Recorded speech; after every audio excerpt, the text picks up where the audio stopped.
Hello everybody, we are in 1 Kings 9, roughly page 360 in the scriptures. Read along in your Bible, don't take my word for it. We're continuing in Solomon building the temple of Yahweh, the Lord our God. And it came to be when Solomon had finished building the house of Yahweh and the house of the king, and all the desire of Solomon which he was pleased to do, that Yahweh appeared to Solomon the second time, as he had appeared to him at Givon.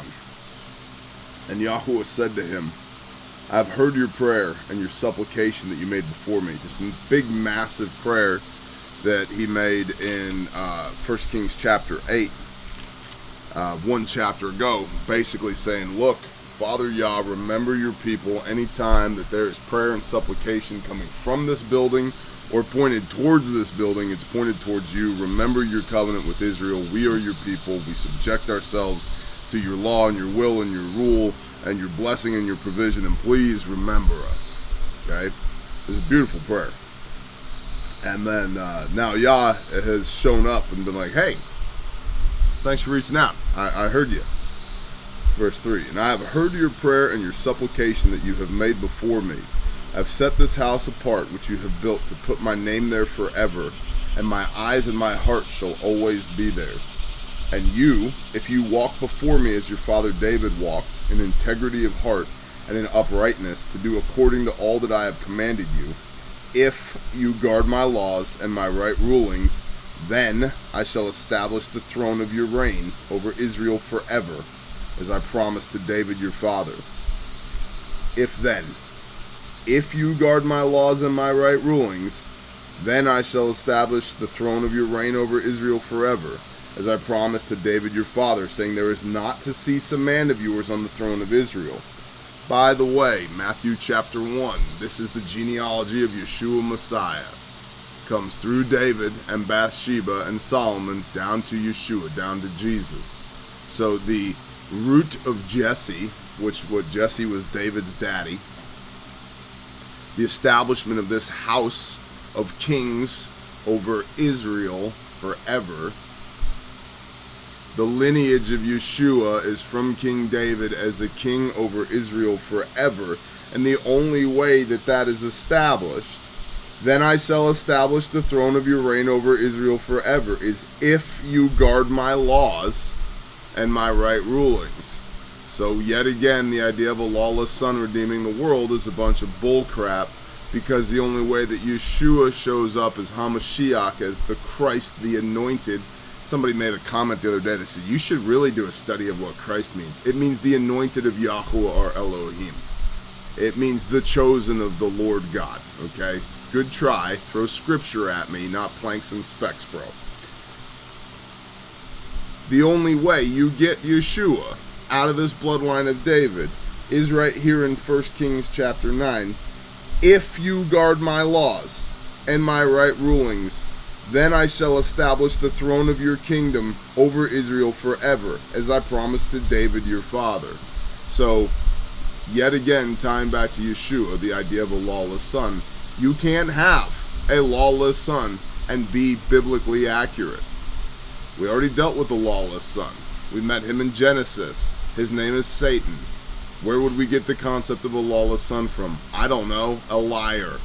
In fact, it says elsewhere in the word that the enemy is a liar and the father of it. So, just 3 verses in, 4 verses in, 5 verses in here in 1 Kings, the establishment of Jesus as the Prince of Peace ruling over the world forever is rooted in guarding the Father's laws and his right rulings. Hebrews chapter 8, go read that, the renewed covenant that we are required with Yeshua as intercessor, with Jesus as intercessor. We are required to have the Father's laws in our mind and written on our heart. Why? So that we don't forget them. Why? So that we want to do them, because they're in our heart. Then I shall establish the throne of your reign over Israel forever, as I promised David your father, saying, there is not to cease a man of yours on the throne of Israel. If you at all turn back, you or your sons, from following me, and do not guard my commands, my laws, which I have set before you, but shall go and serve other mighty ones and bow yourselves to them, Then I shall cut off Israel from the face of the soil which I have given them, and send them away from my presence, from this house which I have set apart for my name. And Israel shall be a proverb and a mockery among all peoples. And this house which has been exalted, everyone who passes by it shall be astonished, and hiss and say, Why has Yahweh done thus to this land and to this house? But they shall say, Because they have forsaken Yahweh their Elohim, who brought their fathers out of the land of Mitzrayim, and they took hold of other mighty ones and bowed themselves to them and served them. Oh, let's go worship on Sunday, the day of the sun. Hey, I know you heathen Gentiles have been worshiping the sun. How about you worship the Son of God on Sunday? Yeah, the marketing is ridiculous, but that's essentially what happened. And bowed themselves to other mighty ones and served them. That is why Yahweh has brought all this evil on them. And it came to be, so this is straight from the mouth of Yah to Solomon. That's kind of a big deal. This isn't like, well, if there's an interpretation, there was a vision. No, this is straight out of the mouth of Yah. If you guard my laws and my right rulings, your sons will sit on the throne of Israel forever. If you do not, I will destroy this house that you built for me, and people will mock you forever building it. Verse 10, and it came to be at the end of 20 years that Solomon had built the two houses, the house of Yahweh and the house of the king. Hiram, the king of Sor, had supplied Solomon with cedar and cypress and gold, as much as he desired. Then King Solomon gave Hiram 20 cities in the land of Galilee, or Galil. And Hiram came from Sor to see the cities which Solomon had given him, but they were not right in his eyes. And he said, What are these cities you have given me, my brother? And he called them the land of Kabul, and they are to this day. And Hiram sent the king 120 talents of gold. And this is the purpose of compulsory labor which King Solomon raised to build the house of Yahweh, and his own house, and Millo, and the wall of Jerusalem, and Hatzor, and Megiddo, and Gezer. Pharaoh, king of Mitzrayim, the king of Egypt, had gone up and taken Gezer and burned it with fire, and had killed the Canaanites who dwelt in the city, and had given it as a payment for the bride to his daughter, Solomon's wife. And Solomon built Gezer and lower Beth Horon, and Baalath, and Tamar, and the wilderness, and the land of Yehuda, and all the storage cities that Solomon had, and cities for his chariots, and cities for his cavalry.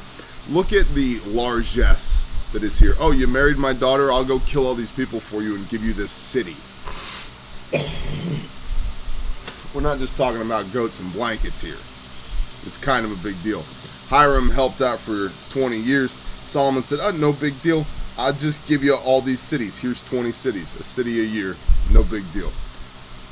Very powerful people we're talking about here. And a lot of the scale of this is enormous.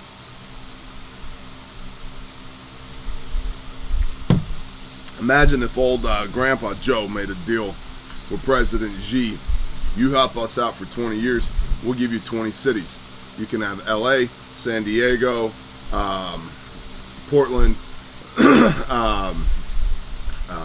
Houston, San Antonio, right? You see what I mean? If we gave the king of another country 20 cities within our land, it would kind of be a big deal. And we may not even be concerned about it because we have so much largesse. Storage cities, built cities just to store stuff in. It's a lot of people, by the way, who say the pyramids were built to store grain during the time of Joseph.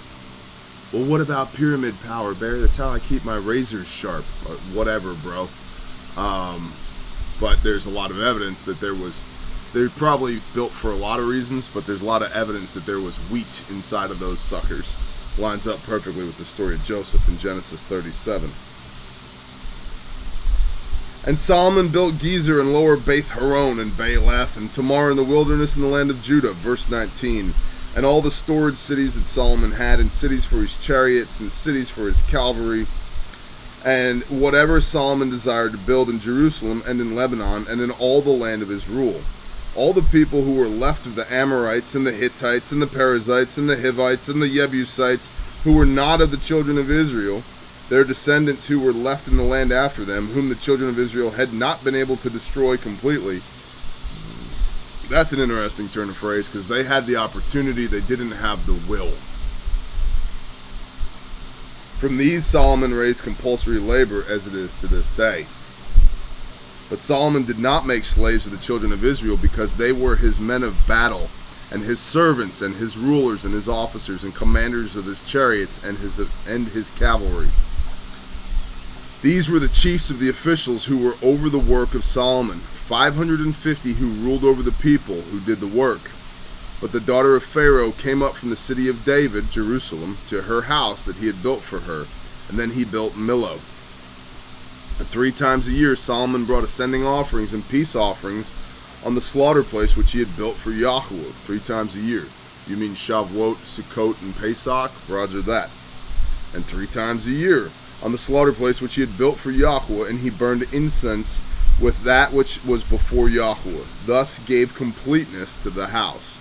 And King Solomon built a fleet of ships at Eitzon Geber, which is near Aloth, on the shore of the Sea of Reeds, in the land of Edom. And Hiram sent his servant with the fleet, seamen who knew the sea, to work with the servants of Solomon. Cross-pollination here. I'm going to build a fleet of ships.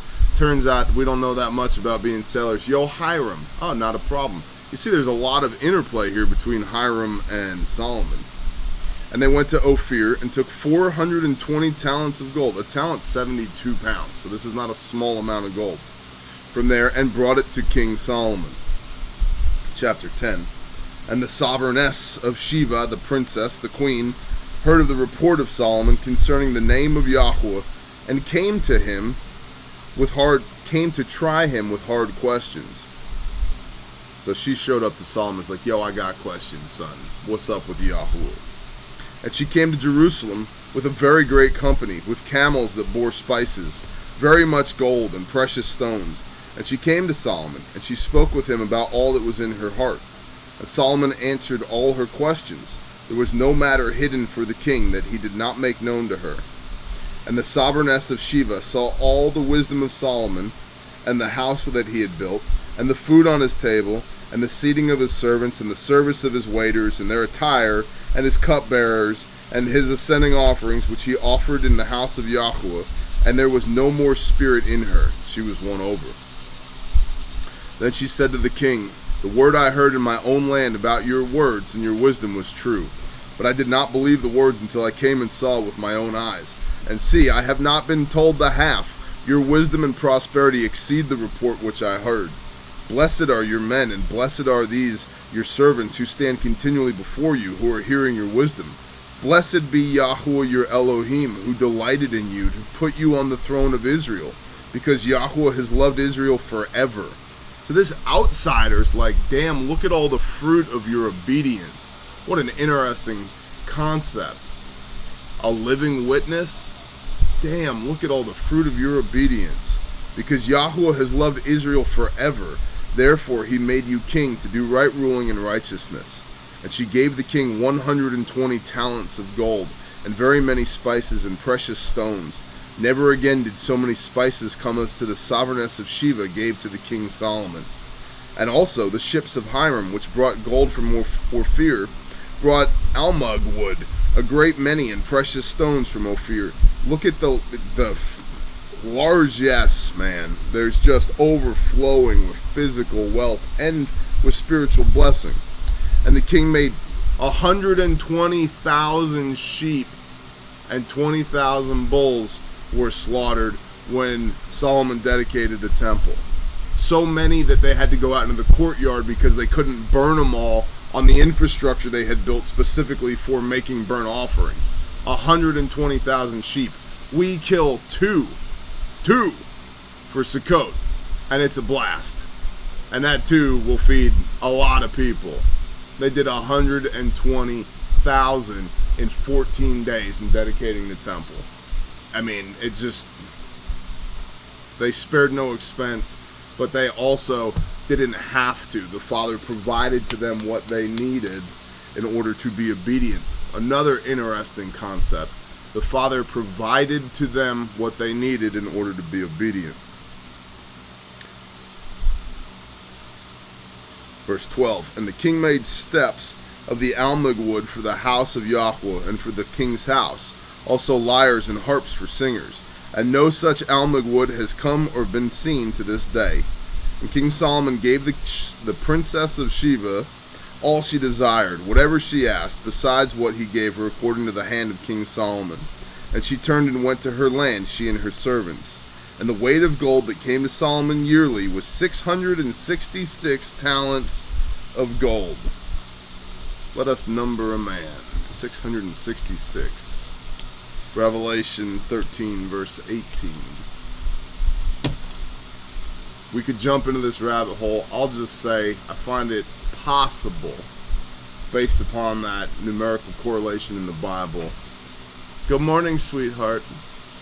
That the beast and the false prophet is a man at some point that was like Solomon, that was in service to the Father and had a fall from grace due to disobedience. I'm not, as my pastor would say, I'm not ready to preach on this, and I'm not preaching on it at all. I just find it an interesting correlation. And the weight of gold that came to Solomon yearly was 666 talents of gold.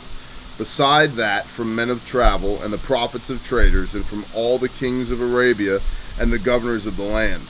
And King Solomon made 200 large shields of beaten gold. 600 pieces of gold went into each shield, and 300 shields of beaten gold. 3 minas of gold went to each shield. And the king put them in the house of the forest of Lebanon. And the king made a great throne of ivory and overlaid it with refined gold. The throne had 6 steps, and the top of the throne was round at the back, and there were armrests on either side of the place of the seat, and 2 lions stood beside the armrests. And 12 lions were standing there, one on each side of the 6 steps, and the like of it was never made in any reign, in any kingdom. The Lion of Judah, by the way. And all the drinking vessels of King Solomon were of gold, and all the vessels of the house of the forest of Lebanon were of refined gold, not of silver, for this was reckoned of little value in the days of Solomon. It's like, silver, who needs silver? We got so much gold we don't know what to do with it. Screw it, well, let's make some more shields out of gold. How about another throne? You know what, we need 12 more gold lions. Okay? For the king had ships of Tarshish at sea with the fleet of Hiram. Once every 3 years the ships of Tarshish came bringing gold and silver and ivory and apes and baboons. And King Solomon was greater than any of the kings of the earth in riches and in wisdom. And all the earth sought the presence of Solomon to hear his wisdom, which Elohim had put in his heart. And they were each bringing his present, objects of silver and objects of gold, and garments and armor and spices, horses, mules, the matter of a year by year.